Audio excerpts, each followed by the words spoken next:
kepo. Nah tadi sebelum kita jeda iklan, Reza sempat tanya gerakan 1821 sebenarnya buat si anak-anak sendiri dan juga orang tua manfaatnya apa sih, Bah? Banyak. Yang pertama, ini bisa mendekatkan hubungan orang tua dengan anak. Sehingga ketika mendekatkan hubungan orang tua anak, pengaruh orang tua diharapkan masuk untuk anak. Iya. Mau nggak orang tua pengaruhnya lebih banyak daripada Pasti. pengaruh orang lain? Iyalah. Banyak orang tua mau pengen anaknya seperti dia, Iya. ya, tapi orang tuanya nggak mau ngasih saham. Oke, ke si anak itu. Ke si Saham anak. dalam arti Tapi- waktu atau apa pikiran? Banyak, perhatian, pikiran, ya, batasan, ketegasan, macam-macam. Banyak di antara kita minta dividen sama anak, tapi nggak adil. Ya, nggak mau ngasih saham. Ya contoh sederhana, misalnya banyak orang tua ingin anaknya rajin ibadah, Betul, tapi orang tuanya rajin tidak sholat, mengajarkan itu. misalnya kan gitu ya. Tapi pertanyaan saya ini ketika ribuan orang tua nanya pada saya, Ya. kenapa anak saya sudah SMA susah banget disuruh sholat? Saya sering jawab, saya sederhana sih jawabannya. Bapak Ibu sudah mengajarkan anak dalam sholat, udah disuruh sholat. Tapi saya tanya, Bapak Ibu sudah belum menghatamkan cerita Nabi, 25 Nabi pada anak? Sudah belum menghatamkan cerita 20 sahabat Nabi, Anda yang muslim begitu ya, Iya. ya pada anak? Sudah belum mengenalkan itu? Belum, orang saya juga nggak tahu gitu. Jangan nuntut anak kalau begitu. Oke. Biarkan anak seadanya kalau begitu. Seadanya dipengaruhi siapapun, dipengaruhi gadget, dipengaruhi internet, terserah. Nggak usah banyak tuntutan kalau gitu sama anak. Kita nuntut anak, masalahnya adalah kita ngasih saham nggak sama anak. Gitu.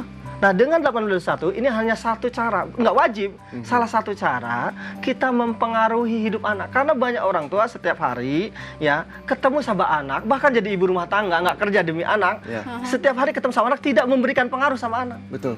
Tapi kalau misalnya gerakan 1821 durasi 3 jam, efektif nggak sih, Bah?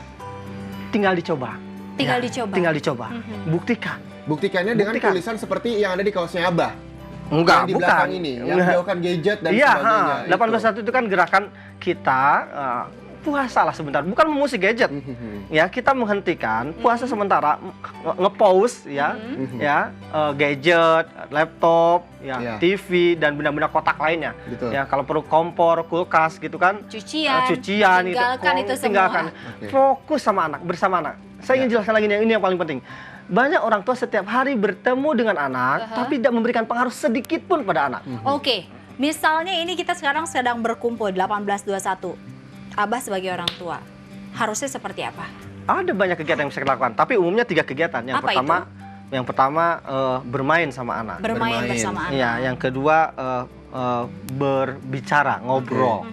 Dan yang ketiga belajar. Belajar, bermain belajar, ini- bicara. Betul, bermain ini kan nggak semua keluarga itu punya anak masih kecil. Berarti bermainnya juga beda-beda ya, Bang? Beda-beda ya? sesuai Usianya umurnya, beda-beda. sesuai usianya. Oh, jadi 1821 ini efektif untuk seluruh umur dan usia anak-anak. Segala usia. Sekarang saya tanya, ya Reza sudah segede hantu begini, maaf Oh, ya. jangan hantu lah. Misalnya Segede-gedenya gini. segede manusia. Ya, kan? segede Segede- manusia. segede Sedewasa Reza, segede ini, Reza, sedewasa ini ini. saya tanya, Ya. seneng nggak kita kalau sepedahan dengan orang tua kita ngobrol-ngobrol, Seneng bercengkrama? lah, Seneng seneng nggak? banget. Senang iya. sih, Bah. Cuma orang Butuh tua lagi nggak? jauh kebetulan. Mudah-mudahan orang tua Misalnya, saya ya, misalnya butuh nggak kita ini setelah dewasa juga? Ya, pasti butuh. Butuh. Ya butuh. Jangankan anak kecil gitu, kita saja orang dewasa butuh yang namanya kebersamaan. Iya.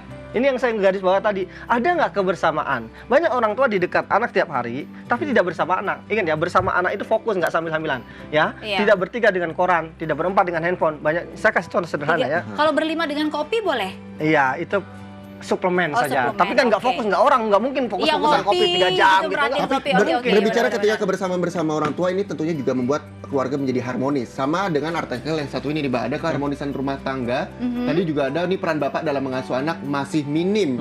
Ternyata apakah memang benar, Mbak? Karena banyak selama ini saya melihat bapak ini fungsinya hanya sebagai kayak bodyguard atau yang galak di rumah gitu. Jadi kalau misalnya anaknya ada kenapa-napa, oh ini bapaknya berarti yang turun tangan.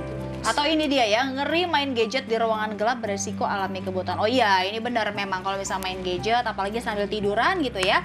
Nah, matanya bisa berbahaya dan juga bahaya gadget bagi anak dari mulai obesitas hingga gangguan mental. Oh mungkin karena makan gadgetnya sambil makan ya, Ja? Betul. Jadi lupa ya. Lupa ya. Nah, ini juga ada lagi IDAI ciptakan aplikasi tumbuh kembang anak di Hari Anak. Kemarin ya kita merayakan Hari Anak. Ya. Baik, ini Keharmonisan gerakan. rumah tangga bisa Nah, selamatkan ini anak dari narkoba. yang tadi, Mbak. Kan bahwa ketika Abah tadi menceritakan pengen nggak sih seorang anak itu mendapat asupan kasih sayang dari orang tua untuk menghindari hal-hal seperti ini gitu ya, Mbak ya? Ya betul. Jadi saya bilang tadi bukan hanya kena narkoba, Semua anak yang pergaulan bebas, semua anak-anak bermasalah di dunia, saya bisa jamin, saya bisa buktikan sebagian besar, untuk tidak mengatakan seluruhnya, orang tua penyebabnya. Kenapa anak-anak ini terpengaruh yang lain? Memang nggak ada anak kena narkoba disuruh orang tua. Betul. Tapi kenapa mereka terpengaruh yang lain? Karena tidak mendapatkan pengaruh orang tua. Itu titiknya. Pengaruh orang tua. Kalau tadi kita sempat baca tulisan, ada tulisan ayah, Pengaruh begitu, sosok peran ayah. Nah kan tidak semua rumah tangga ada ayah dan juga ada ibunya. Ada yang mungkin berpisah, ada yang mungkin ayahnya sudah nggak ada Iya, gitu iya. ya. Nah misal kata peran ayah ini tidak ada di rumah, apa yang akan terjadi? Misal kata kalau misalnya si ibunya ini harus sendirian, atau misalnya ayahnya sibuk ngantor, ibu ini harus bersikap seperti apa biar sosok ayahnya tetap ada atau tetap lengkap si anak ini mendapatkannya? Jadi pengaruh itu dua-duanya, ayah perlu pengaruh, ibu perlu pengaruh. Kalau Ya. persentase berapa persen? Kenapa? Kalau persentase berapa persen? Duanya penting karena ada pengarah peran ayah yang tidak bisa digantikan ibu digantikan ayah. Kalau Jadi saya kalau misalnya misalnya salah 50-50. Kalau salah saya, satu tidak ada, bisa dibilang anak ini nggak dapat yang sepenuhnya. Bergantung. Oke. Ya bergantung. Banyak anak yatim menjadi anak bahagia. Iya. Banyak anak piatu menjadi anak sukses. Begitu. Ya bergantung. Nah, yang jadi masalah adalah ayahnya ada, tapi hakikatnya anak ini yatim. Itu yang jadi masalah. Oke. Gitu ya. Jika misalnya salah satu pasangan, misalnya ayah katakanlah sibuk, sebenarnya ini bisa diambil nggak sama ibu? Bisa. Masih bisa baik nggak? Bisa. Ya, masalahnya ketika ibu ini hanya terlalu berharap sama ayah. Memang itu tidak ideal. Betul. Ya ideal dua-duanya kan gitu loh. Tapi ketika si ibu misalnya terlalu berharap sama si ayah, gara-gara ayah nggak berperan nih, anak masalah, kan itu yang repot. Atau yang kedua, ayah tuh sebetulnya kalau nggak berperan, asal jangan motong aja, insya Allah nggak masalah gitu. Yang terjadi adalah misalnya ibunya melarang beli es krim, ayahnya ya masa gitu aja Nggak direpotin, nggak dikasih. dikasih. Oh, jadi hal-hal pembelaan terhadap anak itu tidak boleh dilakukan sebenarnya. Karena Iya. banyak orang tua, udahlah kita anak Kasian, satu-satunya atau gitu. kasihan sama si anak, Iya. jadi membolehkan ketika Betul, banyak orang tua satu orang tua nah ini, melarang. banyak orang di Indonesia itu pengasih tapi tidak menyayang tadi. Oke. Hanya berdasarkan kasihan tadi, anak ini jadi lemah mentalnya. Kalau Oke, kita kita mah tahan penyayang, karena kita mau angkat telepon yang satu ini ya, Mbak ya. Oh, Halo, silakan. selamat pagi. Selamat pagi, dengan siapa di mana? Pagi, dengan Ya. Ibu Salva dari Bandung. Silakan Ibu, pertanyaannya. Ya, begini, saya pagi, ya, Pagi. saya dari Ibu Salva dari Bandung. Pak, saya punya ini masalahan anak saya, punya anak 4. Anak apa? Kenapa, Bu? Boleh diulang Ibu? Saya punya anak 4. Om. Anak 4, oke. Kebetulan memang saya sudah berpisah sama suami saya. Halo, Ya, iya, saya punya anak 4. Mhm. Nah, permasalahannya gini, karena saya sudah Pisah. cerai gitu kan dengan Suami. saya, Hmm. otomatis saya membesarkan anak-anak saya sendiri. ya. Anaknya umur berapa aja, Bu? 11, 10, 9, sama 7. Ah, mepet ya. Hampir setahun sekali ya Bu. Nah, Oke. terus gini, karena saya fokus kerja kan, otomatis saya harus jadi ibu sama ayah. Ya, Ya. ya. Nah, anak saya yang pertama itu susah banget kalau dikasih tahu.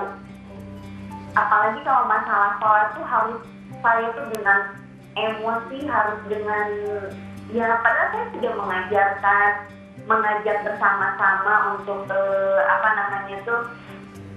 bersama-sama sama adik-adiknya. Tapi yang satu ini, yang nomor 1 ini susah. Sudah Kalau dikasih saya handphone ajarin belum? Enggak, saya kasih fasilitas itu tidak. Oke, baik. Cuman dia kalau saya ajak bicara, dia suka menghindar. Kalau saya ajarin belajar, malah nangis. Itu yang Iya. besar. Jadi Bagaimana pertanyaannya, ya Ibu? solusinya? Ya, solusinya bagaimana gitu. Oke, Terima kasih, Bu Bunda Salsa. Salsa dari Bandung ya. Bagaimana Gimana, Abah? Abah? Jadi banyak hal ya, sebelum kita menuntut anak, kita harus membangun hubungan dulu berkualitas dengan anak. Ya. Oke. Unsur-unsur membangun hubungan berkualitas banyak. Yang pertama, kita harus menyediakan waktu. 18 tahun itu salah satu instrumen. Ya. Oke. Pertanyaannya, ya, Bapak Ibu yang anaknya ingin misalnya terpengaruh kita, Bapak Ibu menyediakan waktu tidak bersama anak. Saya kasih contoh ini yang paling penting ya. Banyak orang tua yang tadi saya bilang ingin saya katakan, ketemu sama anak, ketika ketemu anak tidak bersama anak. Walaupun dengan alasan kan saya sibuk kerja, ujung-ujungnya juga buat anak. Nggak mungkin kerja terus-terusan. Ya, tidak ada orang mampu kerja terus-terusan. Iya. Ya kan gitu ya. Ketika pulang ke rumah, ya kita ngasih pengaruh nggak sama anak. Ngasih pengaruh itu bukan hanya ngasih nasihat. Ingin nggak nasihat kita didengerin anak? Ingin. Mau Ya, pasti. nasihat kita nggak akan pernah didengerin anak. Kebanyakan kita masalahnya tidak punya kompetensi jadi orang tua. Termasuk ya nasihat pun ada ilmunya sebetulnya. Ya, Nasihat seperti apa kira-kira sekarang yang saya enak tanya. didengar? Nana sama Reza saya nasihatin tiap hari. Ya, Iya, sebel. apa rasanya? Sebel. Banyak orang tua tiap hari ketemu anak nasihat anak. Judulnya ya kan biar kamu jadi anak hebat. Judulnya biar kamu anak baik. Tapi apa perasaan? Tahu nggak? Sebagian besar anak itu hancur harga dirinya justru gara-gara overdosis nasihat. Bukan nggak boleh ngasih nasihat sama anak. Hancur harga dirinya. Ketika overdosis nasihat, apa yang sebenarnya harus dilakukan orang tua ketika tidak bisa Sebelum ngasih memberikan nasihat, ya ingat, bayangkan isi gelas diisi air terus tumpah. Banyak Iya. nasihat itu masuk telinga kanan, keluar telinga kanan mental. Gara-gara diisi terus nggak dikeluarin isi gelasnya. Ada istilahnya bahkan kalau misalnya lagi kumpul sama teman-teman, ya udah kalau misalnya mama sama papa lagi ngomong masuk kuping kiri keluar kuping kanan aja, nggak usah didengerin. Bener ya, Bah? Ya itu nggak didengerin isi Betul. perasaannya. Ada yang kayak gitu ya, kan, Zah, gitu. ya? Coba kalau anak-anak diajak ngobrol tiap hari, Mhm. ya kan? Nah, masalahnya saya sudah ngajak ngomong apa anak saya tiap hari, tapi anak saya nggak mau ngomong. Masalahnya kita ngajak ngomongnya pada saat anak ya santai atau bermasalah. Oke. Kalau lagi bermasalah, boro-boro keluar. Jadi Kan ketika gitu. anak bermasalah sebaiknya Kalau bermasalah, ya dengerin dulu anaknya, ya mau bicara nggak? Mama siap mendengarkan. Oh. Kalau nggak Oke. mau nggak apa-apa, kan gitu loh. Caranya bagaimana mengorek anak ini mau berbicara masalahnya sama orang tua, nanti kita bahas usai iklan ini ya, Bah ya. Betul. Dan ini kita juga mau menghadirkan lagi anak-anak berprestasi. Betul. Katanya ini yang minim gadget bisa menghadirkan ini. Wow. Nah, itu ada foto saya ya, kebetulan ada sama Nana ya. Ada wayang. Dan di bawahnya nih kita ada berdua. Pokemon. Ada Pokemon. Dia nggak main Pokemon tapi dia bisa bikin Pokemon sendiri. Luar Betul. biasa. Minim gadget tentunya bisa ciptakan anak-anak berprestasi, pemirsa, dan kita akan tampilkan siapa anak-anak berprestasi ini ya. Tentunya di Intermezzo. Banyak info, nggak bikin kepo.